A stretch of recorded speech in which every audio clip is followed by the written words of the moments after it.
मिनश्शैतानिर्रजीम बिस्मिल्लाहिर्रहमानिर्रहीम। सलामुन अलैकुम नाज़रीन, मैं शिफा ज़हरा आप सभी का एक बार फिर से इस्तकबाल करती हूँ अपने इस ख़ास प्रोग्राम में कि जिसका उन्वान है एन इको फ्रेंडली कम्युनिटी। नाज़रीन मोहतरम, इस प्रोग्राम में हम जानेंगे इस बारे में कि हम अपनी कम्युनिटी के लिए वो कौन से काम कर सकते हैं, वो कौन से कदम उठा सकते हैं कि जिससे हमारी कम्युनिटी, हमारा इन्वायरमेंट नीट एंड क्लीन रहे और उसकी वजह से हम हेल्दी रह सकें। इमाम सादिक अलैहिस्सलाम इरशाद फरमाते हैं कि सेहत एक ऐसी नेमत है जो खुदावंद आलम ने जितनी भी नेमतें दी हैं उनमें से सबसे ज़्यादा ख़ास है। इमाम अली अलैहिस्सलाम ने फरमाया कि सेहत एक ऐसी चीज़ है कि जिसकी अहमियत सिर्फ वो समझता है कि जो बीमार होता है। वाक़ईन ये कौल अपने आप में बहुत डेप्थ रखता है कि हम अपनी लाइफ जो जी रहे हैं हम तब तक उस चीज़ की कदर नहीं करते हैं कि जो चीज़ हमारे पास जब तक मौजूद रहती है। हम अपनी हेल्थ से रिलेटेड बहुत कम कॉन्शियस होते हैं। जब हम खुदा न खास्ता बीमार हो जाते हैं तब हमें हेल्थ की इम्पोर्टेंस समझ में आती है। यूँ तो आप जनरली किसी से पूछें कि आपको बीमारी पसंद है या फिर सेहतमंदी, तो ऑब्वियस सी बात है हर कोई यही आंसर करेगा कि मुझे सेहतमंदी पसंद है, कोई भी बीमार नहीं होना चाहता है। लेकिन इसके अलावा हम कहीं ना कहीं ये भी देखते हैं कि लोग अपनी हेल्थ से रिलेटेड काफ़ी लापरवाह हैं और उसमें खुद उनका ही कहीं ना कहीं हाथ होता है कि जब उनकी हेल्थ से रिलेटेड कुछ इश्यूज होने लग जाते हैं। आप देखें कि हेल्थ इतनी ज़रूरी, इतनी इम्पॉर्टेंट है कि अल्लाह ने हमारी हेल्थ को अच्छा और स्ट्रॉन्ग रहने के लिए अल्लाह ने हर उस चीज़ को इस दुनिया में, इस सरजमीन में मुहैया कर दिया कि जिसके ज़रिए इंसान सेहतमंद रह सकता है। आप देखें अल्लाह ने ताज़ी हवाएं बनाई। डॉक्टर क्या कहते हैं कि आप जितनी ताज़ी हवाएं लें उतना आपकी सेहत के लिए अच्छा है। अल्लाह ने हमारे लिए इतनी सारी ग्रीनरी बनाई, तो डॉक्टर्स क्या कहते हैं कि आप ग्रीनरी में अपना जितना भी वक्त स्पेंड करें, जितना आप वहाँ पर टाइम दें, आपकी सेहत के लिए अच्छा है। अल्लाह ने हमारे लिए साफ़ और शफाफ पानी बनाया। डॉक्टर्स क्या कहते हैं कि हमारी हेल्थ के लिए, हमारी हेल्थ काफ़ी अच्छी रहे, इसके लिए सबसे ज़रूरी ये भी है कि इंसान साफ़ पानी पिए, शफाफ पानी पिए। लेकिन नाज़रीन मोहतरम, इन तमाम चीज़ों के बीच आप सोचें कि कोई एक ऐसी चीज़ दाखिल हो जाए, कोई एक ऐसी चीज़ एंटर कर जाए कि जो इन तमाम चीज़ों को स्लोली डिस्ट्रॉय करने लगे और इनके बर्बाद होने की वजह से हमारी सेहत पर असर पड़ने लग जाए और हम बीमार हो जाएं, तो फिर आप सोचें कि क्या होगा।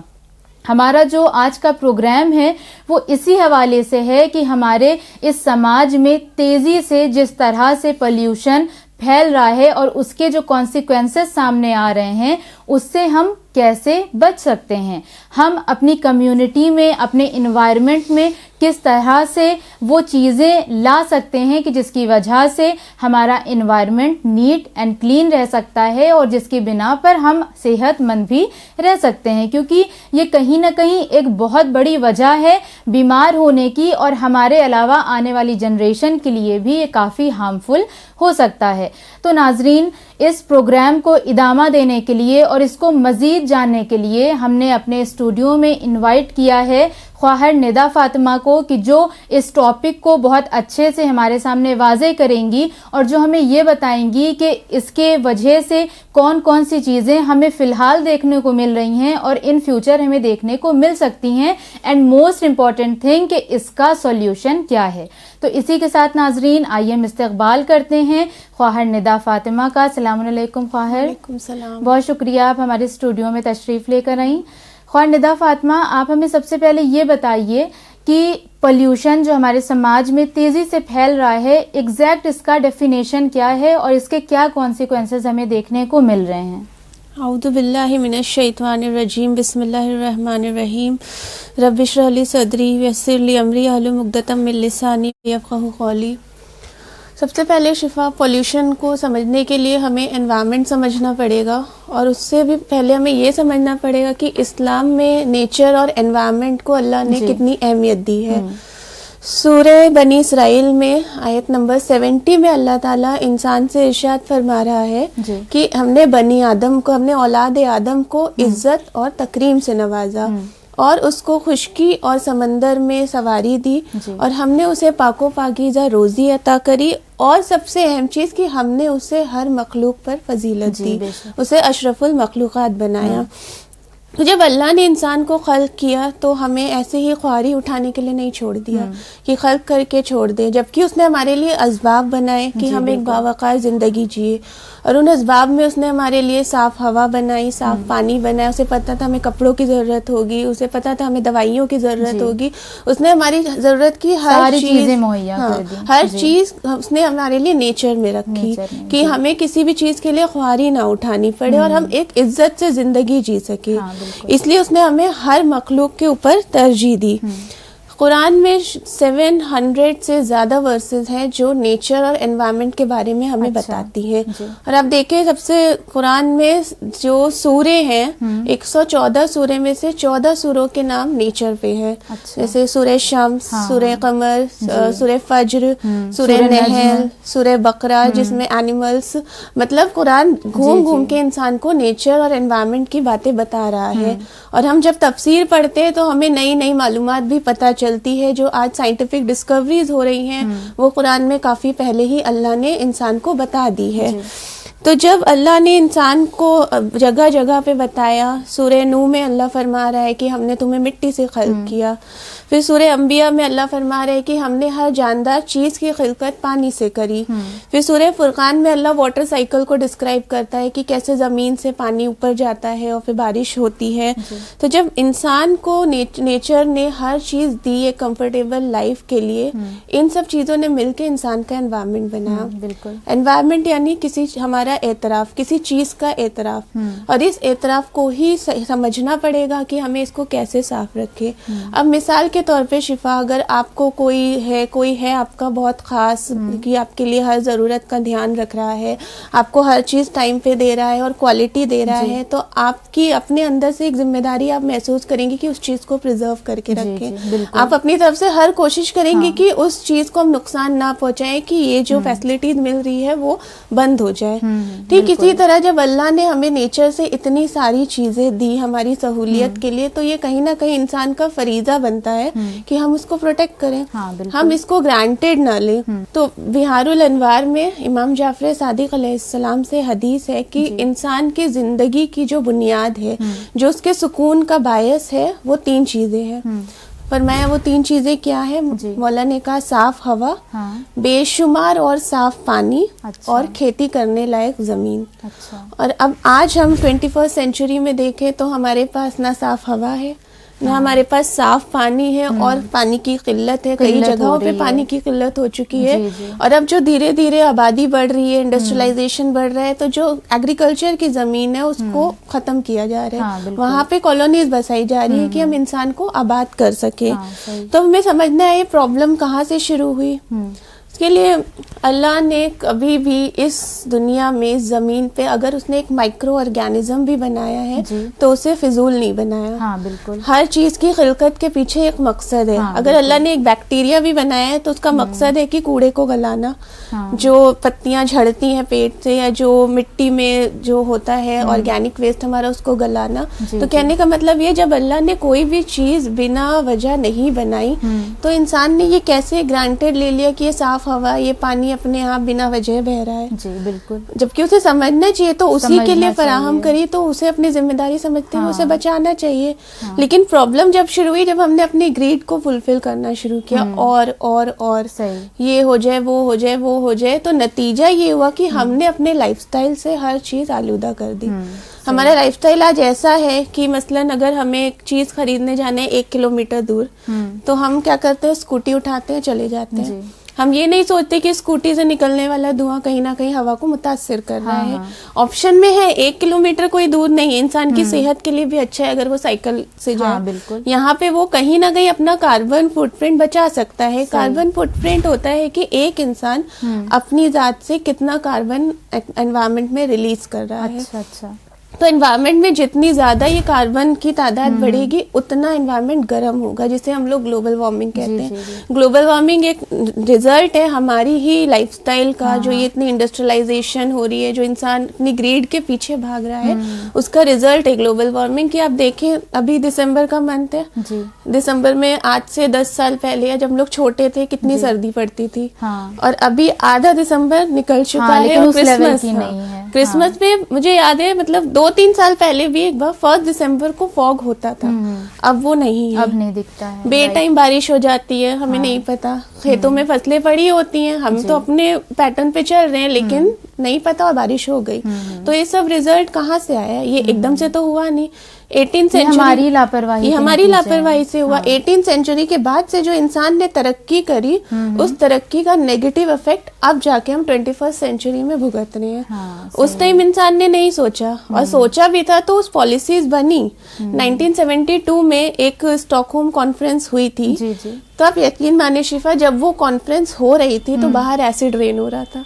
अच्छा। और एसिड रेन होता है जब इंडस्ट्री या उससे इतना धुआं हो जाए कि आसमान से पानी की जगह एसिड ड्रॉप्स होती हैं। इसमें मतलब जो ड्रॉप्स होती है उसमें SO2 या HNO3 नाइट्रिक और सल्फ्यूरिक एसिड ज्यादा होते हैं। तो जब ये मीटिंग हो रही थी कि हम एनवायरनमेंट को कैसे बचाएं, उस टाइम बाहर एसिड रेन हो रही थी। तो चीजें तभी बिगड़नी शुरू हो गई थी। उसके बाद बहुत सी पॉलिसीज बनी, यूनाइटेड नेशन लेवल पे भी बहुत पॉलिसीज बनी, लेकिन उसको इम्प्लीमेंट करने में प्रॉब्लम है। तो आई थिंक कहीं ना कहीं हम लोग का भी बहुत बड़ा रोल है। हम हर चीज ऐसे नहीं छोड़ सकते गवर्नमेंट पे कि उन्हें करना चाहिए। आई थिंक ये बॉटम टू अपवर्ड काम करता है। बिल्कुल, हर काम गवर्नमेंट नहीं कर सकती, हर काम गवर्नमेंट नहीं कर सकती, हमारी रिस्पॉन्सिबिलिटी है। अगर हम कहीं कूड़ा फेंक रहे हैं तो वो हमारी जिम्मेदारी है ना। इसमें गवर्नमेंट तो आके हमें नहीं मना करेगी नहीं वहां मत फेंको, ये भी तो है। तो हमें अपनी तरफ से जिम्मेदारी को फील करना चाहिए कि हम कैसे ये काम करेंगे। तो प्रॉब्लम यहीं से शुरू हो गई थी। अब धीरे धीरे धीरे धीरे हमने अपने लाइफस्टाइल के इतने आदी हो गए कि हम उस चीज को नहीं महसूस करते। पानी बह रहा है तो हम नहीं समझते, हम सोचते भी नहीं है ना। आज के लाइफ में इतना टाइम है कि कोई सोचे कि कितना पानी हमने बहा दिया है। तो अब इसका रिजल्ट है पानी की किल्लत। इसका सॉल्यूशन है कि सब आपने एक वर्ड सुना होगा, सस्टेनेबल लाइफस्टाइल। सब कहते हैं सस्टेनेबल अप्रोच, सस्टेनेबल लाइफस्टाइल। तो सस्टेनेबल लाइफस्टाइल का मतलब ये है कि जो हमें हवा मिली है, जो हमें पानी मिला है, जो हमें रिसोर्स मिले हैं, वो हम ये ना सोचे कि वो पहले से हमारे लिए है। वो ये ना सोचे कि हमें वो अपने आबा और अजदाद से हमारे पास आए, जबकि हमें ये सोच के यूज करना है कि हम अपनी फ्यूचर जनरेशन से उसको बोरो कर रहे हैं। अच्छा, हमें ये सोचना है कि हम अपने आने वाली जनरेशन थिंकिंग हम जनरेट करें ताकि उसकी एग्जैक्टली सस्टेनेबल मीन्स यही है कि हम फ्यूचर का सोच के चले कि अगर हम ये पानी यूज कर रहे हैं तो ये हमें पहले से नहीं मिल रहा है। हम ये सोचे कि हमने अपने आने वाली जनरेशन से उधार लेके हम इसको यूज कर रहे हैं। जब हम इस अप्रोच को अपनी लाइफ में धीरे धीरे इंक्लूड करेंगे तब कहीं जाके, अभी क्योंकि जो अभी हालात बिगड़े इसके पीछे 20-30 साल का पूरा काम है। तो अगर हम अभी भी शुरू करें तो आने वाले 10-20 साल में हमें इस चेंज का असर दिखेगा।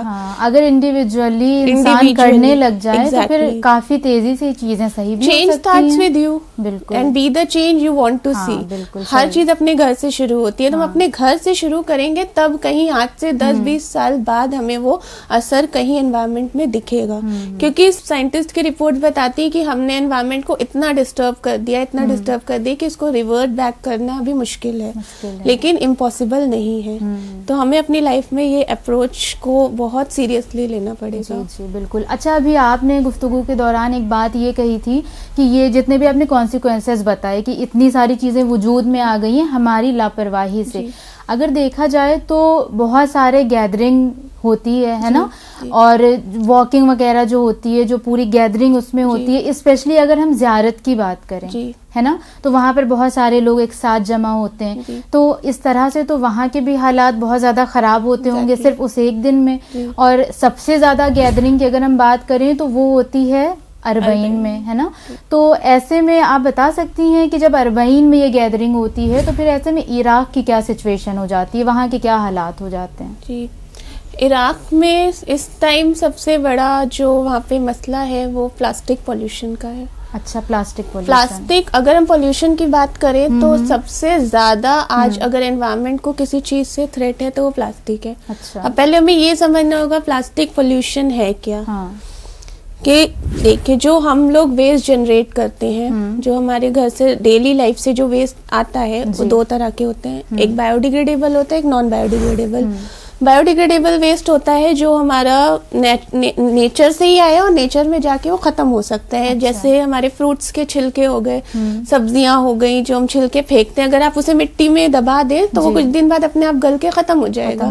और नॉन बायोडिग्रेडेबल वेस्ट होता है जिसको गलाना पड़ता है, जिसको किसी प्रोसेस के थ्रू पास करके खत्म किया जाता है या फिर रीयूज करा जाता है।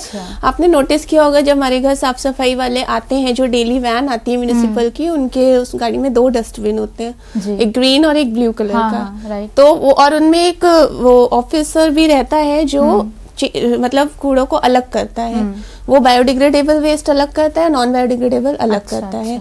तो बायोडिग्रेडेबल वेस्ट तो जाता है जो वेस्ट फैसिलिटीज होती हैं वहाँ पे जाके वो प्रोसेस होके उसका तो काम हो जाता है। लेकिन जो नॉन बायोडिग्रेडेबल वेस्ट है वो लैंडफिल्स में जाके पड़ा रहता है। अच्छा, अब आप सोचिए, अगर मैं अभी पानी की बोतल एक लेती हूँ प्लास्टिक की, पी के छोड़ दी मैंने, हमने छोड़ दी, हमने उसे डस्टबिन में डंप कर दिया, हमें नहीं पता वो आज कहाँ पड़ी है। लेकिन अगर आप अपनी सिटी की लैंडफिल्स, कोई भी सिटी की लैंडफिल में जाके देखें, वहाँ सबसे ज्यादा तादाद प्लास्टिक वेस्ट की होगी, जिनको अभी तक उसको खत्म करने का कोई सोल्यूशन परमानेंट नहीं मिल पाया है। अभी काम हो रहा है, तो कुछ हद तक रिसाइकलिंग का आइडिया मिला भी है, लेकिन उसको पूरी तरीके से खत्म होने का अभी तक कोई ऐसा सोल्यूशन नहीं निकला है, जिसपे अभी भी रिसर्च चल रही है कि ऐसा क्या करें कि प्लास्टिक को हम खत्म कर सके। और एक प्लास्टिक को गलने में शिफा 400 या 500 साल लगता है। 400-500 साल। तो आप ये सोचिए, अगर हम लोग ने बचपन में पहला टूथब्रश अपना यूज किया होगा, तो वो आज कहीं ना कहीं दुनिया में मौजूद होगा। हमें नहीं पता वो ओशियंस में डाल दिया जाए या कहीं रिवर में पड़ा है। तो ये चीज है कि अगर जो ये वेस्ट डंप करते हैं, तो जहाँ वो डंप कर रहे हैं वहाँ की भी लाइफ को हम थ्रेटन कर रहे हैं। हाँ, बिल्कुल। अगर हम उसे मिट्टी में दबा रहे हैं तो मिट्टी में भी एक लाइफ है, हम उसको अफेक्ट कर रहे हैं। ज्यादातर होता है ओशियंस में डंप कर देते हैं, ज्यादातर ओशियंस में ही डंप करा जाता है, तो वहाँ की मैरीन लाइफ इफेक्ट होती है। जो वहाँ के समंदर के नीचे के जो जानवर है वो अफेक्ट होते हैं। और ये अभी आप न्यूज में अगर आप खुद भी रिसर्च करें तो कई जगह हुआ है कि वेल को जब बीच से काटा गया तो वेल्स के पेट से भी प्लास्टिक निकला है।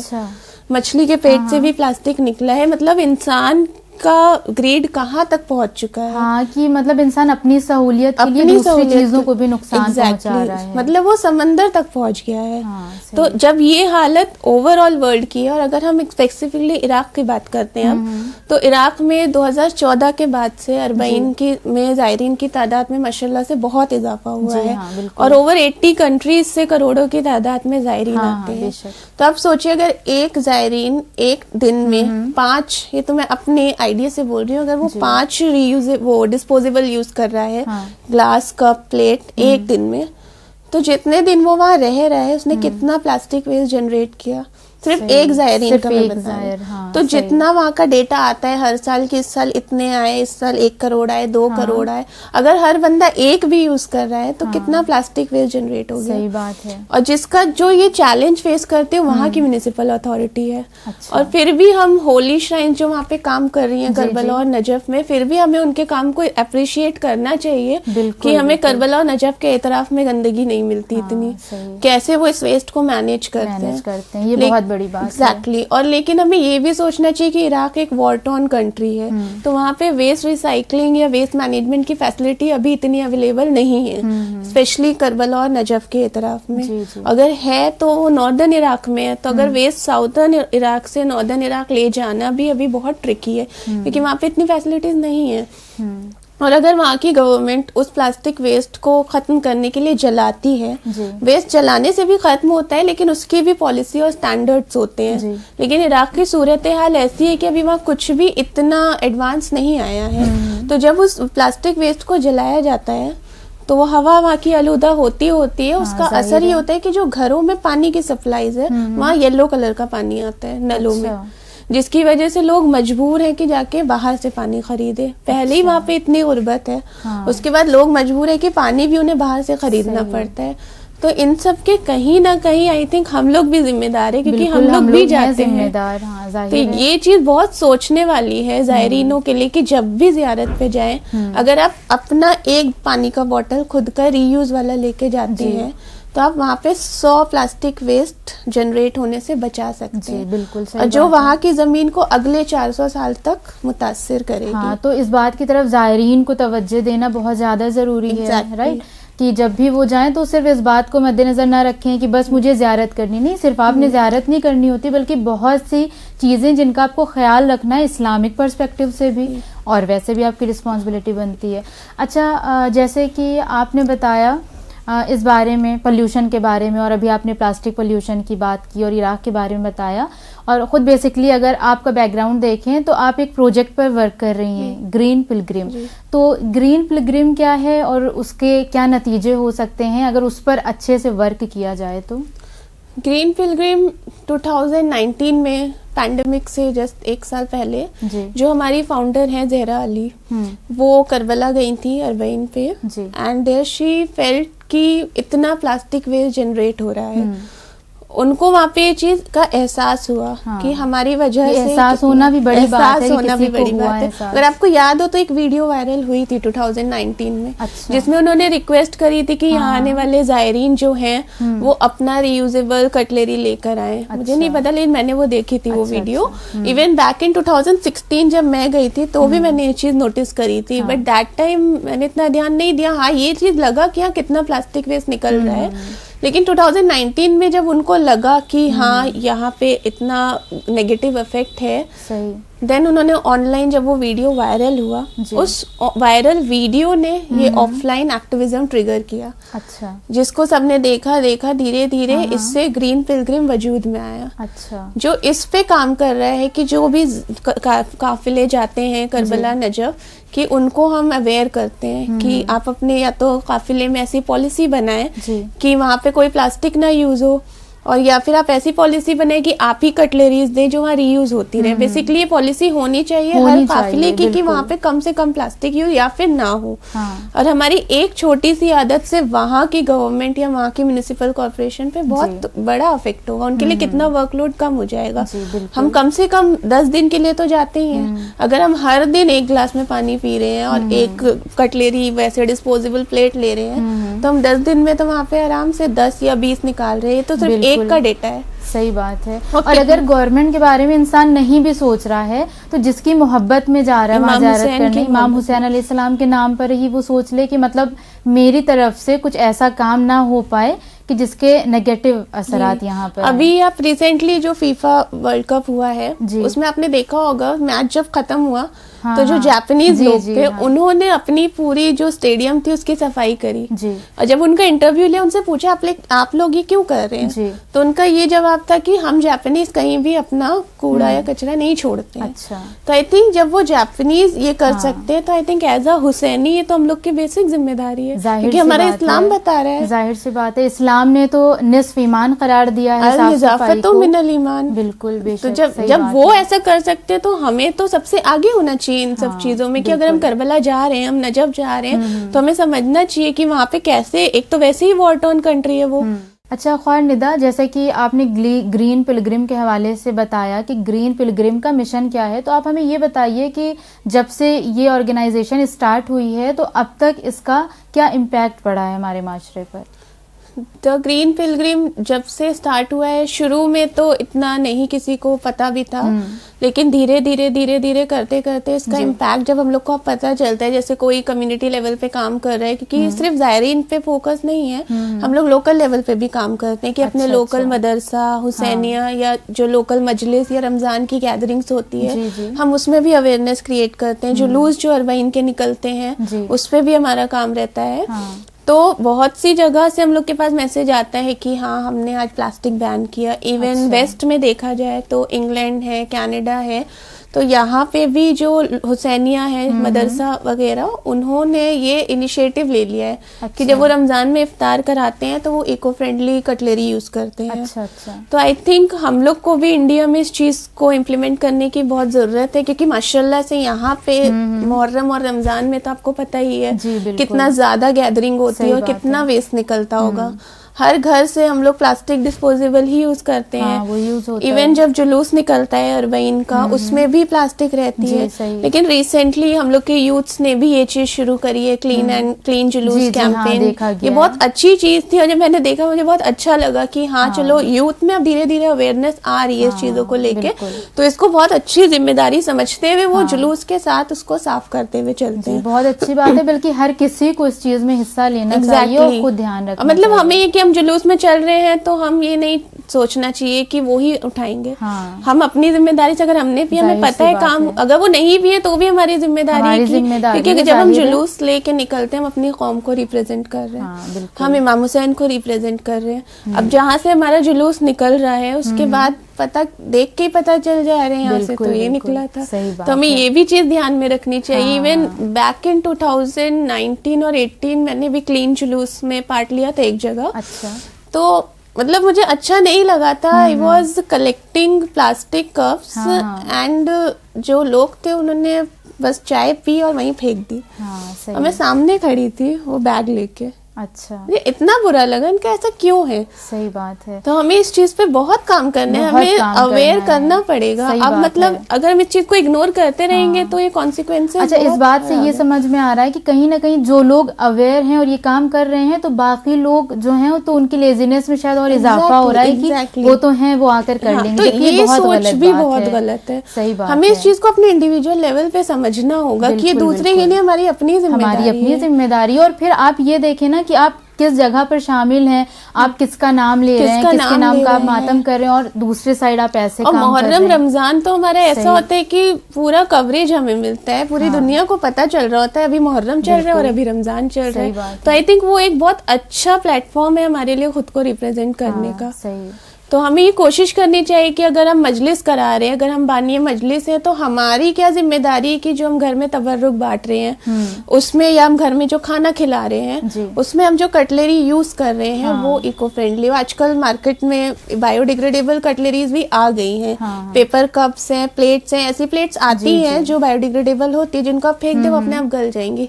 पर ये होता है क्योंकि प्लास्टिक एक सस्ती है, लोग इसलिए भी खरीदते हैं कि जहाँ 2 रुपए में वो 1 मिल रही है वहाँ 1 रुपए में 2 मिल रही है। इसलिए भी लोग प्लास्टिक के पीछे भागते हैं। लेकिन अगर लॉन्ग टर्म कॉन्सिक्वेंस सोचा जाए वैसे तो फिर आई थिंक थोड़ा सा एक्स्ट्रा खर्च करके हम एनवायरमेंट को बचा सकते हैं। Everything has a cost. बिल्कुल जाहिर सी बात है। एग्जैक्टली। तो हम ये कर सकते हैं, ये इम्पॉसिबल नहीं है, बस अवेयर रहने की जरूरत है। कई बार हमें जहन में भी नहीं होता है, हम इतना बिजी, अरे मुहर्रम में मजलिस करानी है बस कर दे, फ्लो में चले जाते हैं, तो इस चीज पे हमारा ध्यान नहीं जाता है। सही बात है। तो इन सब चीजों को हमें बहुत तवज्जो देने की जरूरत है और उसको अमली जामा भी पहनाना है ताकि करते भी रहें उस काम को। एग्जैक्टली। तो हमारी एक छोटी सी आदत है, कोई बड़ी चीज नहीं। अगर हम डेली लाइफ के एग्जांपल ले, हम कहीं जा रहे हैं, हमें भूख लगी, हमने चिप्स खरीदा, हमने खा लिया, उसके बाद पेपर रैपर फेंक दिया। हाँ, इंडिया में सबसे ज्यादा ये चीजें देखने को मिलती हैं। रैपर फेंक दिया हमने, हमें नहीं पता, हम घर आके सो गए।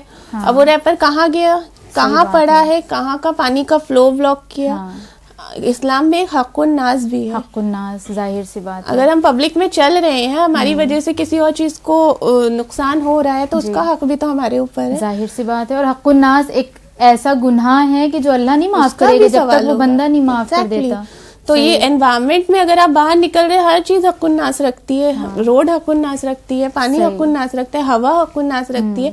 अगर हम कूड़ा जला रहे हैं बिना मतलब, कई बार होता है लोग कूड़ा जला देते हैं, उससे जो कोई सांस ले रहा है, अगर हम इतनी बारीकी से सोचे तो कितना बड़ा इम्पैक्ट हो सकता है। और हम जिस दीन को मानने वाले हैं वो हमें बारीकी से ही सोचने की दावत देता है। हमें बार बार, सिर्फ एक बार नहीं, बार बार हर जगह दावत दे रहा है। सही।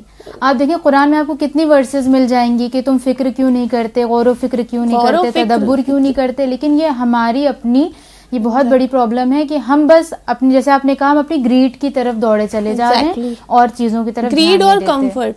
बस यहाँ से हमें कंफर्ट मिल रहा है, हम चले जाएंगे, हम यहाँ से हमारा मकसद पूरा हो रहा है, हम कर देंगे बस। तो हमें इस चीज को भी कन्वर्ट करना है कि नहीं, हमें ये नहीं करना है, हमें लॉन्ग टर्म इफेक्ट सोचना है। कल को हमारी जो आगे की जनरेशन है उनके लिए कुछ छोड़ना है, वरना कल को वो हमें ही बोलेंगे। जैसे आज हम 18th सेंचुरी वालों को ब्लेम करते हैं जो इंडस्ट्रियलाइजेशन लाए, ये सब लाए, तो कल को वो हमें बोलेंगे कि हमारे उन्होंने कुछ नहीं किया। और सही बात है, हम लोग कैसे कितना पोल्यूशन, हम अपने लेवल पे, अगर मैं खुद की भी बात करूं, मैं अपने लेवल से भी कितना कार्बन फुटप्रिंट कर रही हूँ। कार्बन फुटप्रिंट मैंने पहले बताया था कि हम अपनी एक्टिविटीज से कितना कार्बन हवा में रिलीज कर रहे हैं, और कार्बन डाइऑक्साइड ही मेन वजह है जो हमारे यहाँ सर्दियाँ कम हो चुकी हैं, जो एनवायरनमेंट गर्म हो रहा है, जो इतनी तपिश वाली गर्मी पड़ रही है। लोग कहते हैं कि बारिश क्यों नहीं हो रही है, बहुत गर्मी है। अगर उसकी डेप्थ में जाएं तो ये सारी चीजें हमें देखने को मिलेंगी। इंक्रीजिंग कार्बन डाइऑक्साइड इस टाइम बहुत बड़ा कंसर्न है हर कंट्री के लिए, इंडिया हो, चाइना हो, यूएस हो। इंक्रीजिंग कार्बन डाइऑक्साइड बहुत बड़ा कंसर्न है, उस पर बहुत रिसर्च हो रही है कि हम जो हवा में इतना कार्बन डाइऑक्साइड है इसको कैसे खत्म करें, क्योंकि आज ये बहुत बड़ा प्रॉब्लम बन गया है। पर हमें नहीं पता, हम अपना एसी चला के बैठे हैं। एसी भी कोई अच्छी चीज नहीं है, मुझे नहीं पता कि इन्वेंशन क्यों हुआ इसका, लेकिन एसी ने नुकसान ज्यादा दिए, फायदे कम दिए। एसी से जो गैस निकलती है, जो हमारा ओजोन होल, आपने सुना होगा जी, ओजोन होल जो अर्थ के एटमॉस्फेयर पे एक लेयर होती है ओजोन, जो हमें जो सूरज की जब रेज आती है तो उसमें एक अल्ट्रावायलेट रेज भी होती है, उससे हमें बचाती है। अच्छा। जो स्किन कैंसर का बहुत बड़ा कॉज है। अच्छा। तो जब कुदरत ने हमारे स्किन कैंसर से बचने के लिए एटमॉस्फेयर में ओजोन होल दी, तो हमने एसी चला के, फ्रिज, रेफ्रिजरेंट से जो उसमें से गैस निकलती है CFC, ओजोन होल में छेद कर दिया हमने। अब वो होल इतना बड़ा हो गया था, आर्कटिक के ऊपर जब रिसर्च हुई तो अंटार्कटिक के ऊपर वो होल बहुत बड़ा पाया गया था। फिर इसके लिए एक प्रोटोकॉल बना कि ओजोन होल कम के, इवन वर्ल्ड ओजोन डे भी बनाया जाता है। मतलब इतना कंसर्न वाला टॉपिक है ये। लेकिन अल्हम्दुलिल्लाह इस पे काम हुआ तब वो होल श्रिंक हो चुका है। अच्छा। तो इंसान को बेदार होने की जरूरत है, पॉलिसीज की भी जरूरत है, हर तरीके से काम होगा। लेकिन हम लोग अपना बेस्ट इंडिविजुअल लेवल पे ही दे सकते हैं, हम लोग हर चीज गवर्नमेंट पे या पॉलिसी मेकर पे नहीं छोड़ सकते। ये बात तो बिल्कुल सही है। बहुत शुक्रिया ख्वार निदा, ये बहुत अच्छा डिस्कशन था। और हम लास्ट में आपसे ये चाहेंगे कि आप हमारे नाजरीन को कुछ एक ऐसा पैगाम दें कि जो उनके लिए काफ़ी यूज़फुल हो। मैं बस ये कहना चाहूँगी कि हमें अपनी डेली लाइफ में एनवायरनमेंट को बहुत सीरियस लेने की ज़रूरत है। राइट। अगर हम पानी को बचाएं, दिन भर में हम आधा ग्लास पानी पीते हैं, आधा ग्लास फेंक देते हैं, हम खाना वेस्ट करते हैं, हम एकदम भी सीरियस नहीं है एनवायरनमेंट को लेके, तो उस चीज़ पे ऊपर ध्यान दे। दूसरा ये है कि जब मुहर्रम और रमज़ान आए तो जो ऑर्गेनाइजर्स हैं वो अपनी इस चीज़ की जिम्मेदारी ले कि आपकी जो भी गैदरिंग हो वो इको फ्रेंडली हो, कोई भी आप फंक्शन करें वो इको फ्रेंडली हो, किसी तरीके की उसमें वेस्टेज ना हो, और कोशिश करें कि प्लास्टिक का इस्तेमाल कम से कम करें। और खासकर जो ज़ायरीन हैं जो करबला और नजफ जा रहे हैं, यकीन मानिए हमारी एक छोटी सी आदत से वहाँ के लोगों को बहुत दिक्कत हो जाती है। हमें नहीं पता कि वहाँ के लोग कैसे जिंदगी बसर कर रहे हैं। तो ग्रीन पिलग्रिम एक छोटा सा इनिशिएटिव है जिससे हम सबकी हेल्प करना चाह रहे हैं। और अगर किसी को हमारा ग्रीन पिलग्रिम प्रोजेक्ट ज्वाइन करना है, जो लगता है किसी को कि वो अपनी कम्युनिटी में अवेयरनेस क्रिएट कर सकता है, तो वो हमें ज्वाइन कर सकता है। वो हमारी वेबसाइट पे भी कांटेक्ट कर सकता है, because we always looking for a volunteer. और एंड में बस यही मैसेज देना है कि be a green pilgrim. Okay, बहुत बहुत शुक्रिया आपका ख्वाहर निदा, आप यहाँ पर तशरीफ़ लाई और बहुत ही यूज़फुल डिस्कशन था। नाज़रीन मोहतरम, मैं आपसे बस इतना ही कहना चाहूँगी कि खुदावंद आलम खुद कुरान मजीद में क्या इरशाद फरमाता है कि कुलू वशरबू वला तुसरिफू, खाओ पियो लेकिन इसराफ ना करो। अल्लाह इस दुनिया में किसी चीज़ के इस्तेमाल से मना नहीं करता है, लेकिन हर चीज़ का इस्तेमाल, हर चीज़ का यूज़ जब एक्सेस में पहुंच जाता है तब वही चीज़ हमारे लिए हार्मफुल हो जाती है। इस्लाम एक ऐसा दीन है जिसने हमें हर एक चीज़ को बारीकी से दर्क करने की और उस पर अमल करने की हमेशा से सलाह दी है। हमेशा से ये इस्लाम का शेवा रहा है कि उसने इंसान की ज़िंदगी के हर एक एस्पेक्ट को देखा ताकि इंसान बेहतरीन ज़िंदगी गुजार सके। आखिर में मैं भी आपसे बस इतना ही कहना चाहूँगी कि हम सबको इंडिविजुअल लेवल पर आकर सोचने की ज़रूरत है और सोचने के साथ साथ उस पर अमल करने की ज़रूरत है ताकि हमारी वजह से हमारा इन्वायरमेंट ख़राब ना हो, आने वाली जनरेशन के लिए ख़राब ना हो। And most important thing is कि जब भी हम कहीं ज़ियारत करने जाएं या कोई मार्स गैदरिंग हो तो वहाँ पर हमारी वजह से कुछ ऐसी चीज़ें क्रिएट या जनरेट ना हो कि जो बाद में और लोगों के लिए अजियत का सबब बने। नाज़रीन मोहतरम, उम्मीद करती करती हूँ कि आज के इस एपिसोड से, आज के इस प्रोग्राम से आप सब ने इस्तेफादा किया होगा और खुदावंद आलम से दुआ है कि परवरदिगार हम सबको इन तमाम राहों पर चलने की तौफीक इनायत फरमाए। आपसे मुलाकात होगी हमारे एक दूसरे प्रोग्राम में। तब तक बने रहें चैनल विन के साथ। वस्सलामु अलैकुम वरहमतुल्लाहि वबरकातुहू।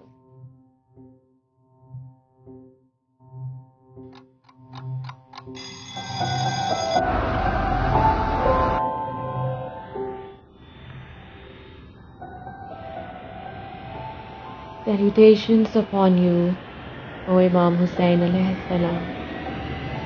I'm starting my journey towards Karbala, your city, where the Euphrates fertilizes the orchards, but where your lips remained dry on the day of Ashura. Karbala and water have an eternal bond. Today, the water that we drink during our pilgrimage is becoming a reason for suffering of our hosts. At night, when pilgrims rest, our hosts pick up the plastic cups with their hands. I have seen how these cups float in the sacred rivers, poisons water for residents of your land, and kills thousands of wildlife each year. My heart aches to witness this, and the soul is burdened with their suffering. How can I reach you in this state? As I take my first steps towards you, I pledge to carry my water bottle and avoid water stored in plastic containers throughout my pilgrimage. I pledge to be a green pilgrim and to make sure that my pilgrimage remains plastic free, so that your land, its people, wildlife and nature continues to enjoy the blessings of fresh water.